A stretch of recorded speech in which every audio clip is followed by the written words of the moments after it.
Un événement qui ne cause pas de perte humaine peut-il conduire à une crise politique et morale alors que d'autres épisodes plus meurtriers n'auront pas le même retentissement? Si oui, pourquoi? C'est ce questionnement que j'ai envie d'aborder avec vous lors de ces quelques minutes de podcast. Pour cela, je vais m'appuyer sur l'accident de la centrale nucléaire de Three Mile Island aux États-Unis, Pennsylvanie, en 1979.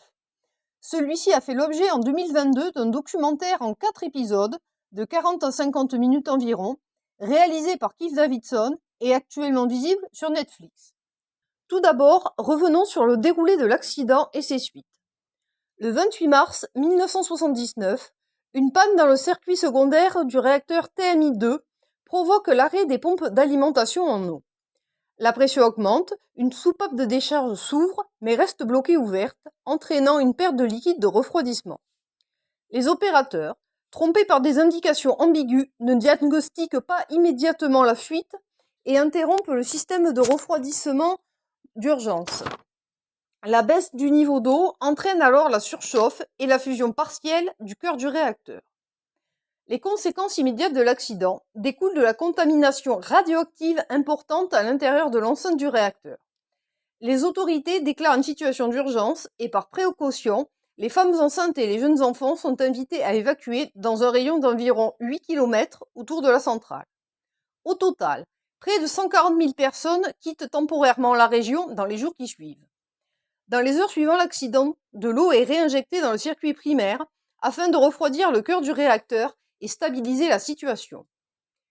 Après environ 16 heures, la température du cœur commence à diminuer. Les jours suivants, l'hydrogène et la vapeur sont progressivement évacués pour réduire les risques d'explosion. La situation est ainsi stabilisée, même si le réacteur reste gravement endommagé et hautement radioactif.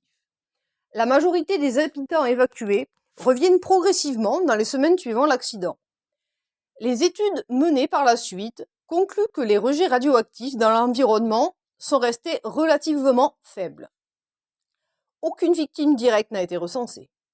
Aucune augmentation clairement démontrée de la mortalité par cancer n'a été établie, même si certaines recherches ont discuté des faits possibles. Le documentaire Panique à la centrale Three Mile Island propose une relecture approfondie de cet accident. Le film n'est pas vraiment un récit historique. D'ailleurs, les retours critiques sur le film mentionnent par endroits des lacunes dans le récit des étapes de l'accident.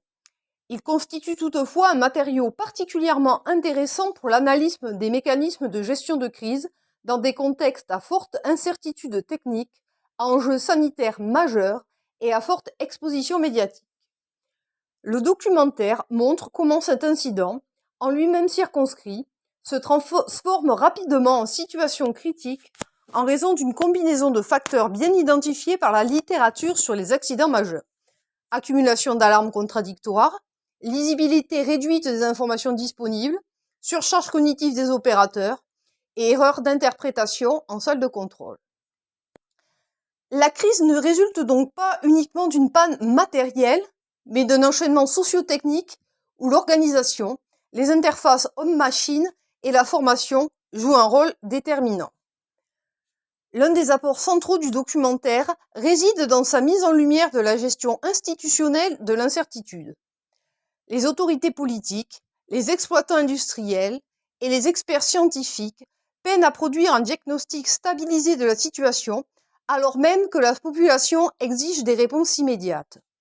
Cette tension entre incertitude réelle et injonction à rassurer constitue un ressort majeur de la crise. Le film montre comment la communication officielle, souvent prudente, voire ambiguë, est perçue comme une rétention d'informations alimentant la défiance et la panique collective. L'évacuation partielle et tardive de certaines catégories de population, notamment les femmes enceintes et les jeunes enfants, illustre les difficultés à articuler principes de précaution, responsabilité politique et lisibilité des décisions. Le documentaire accorde également une place importante à l'après-crise souvent négligée. La phase de nettoyage du site, étalée sur plusieurs années, est présentée comme une crise secondaire, marquée par des arbitrages permanents entre sécurité, coûts économiques et pression temporelle.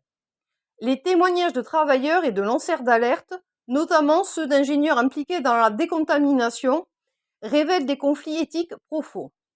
Faut-il ralentir les opérations au risque de prolonger l'exposition ou accélérer en acceptant une part de risque mal maîtrisée?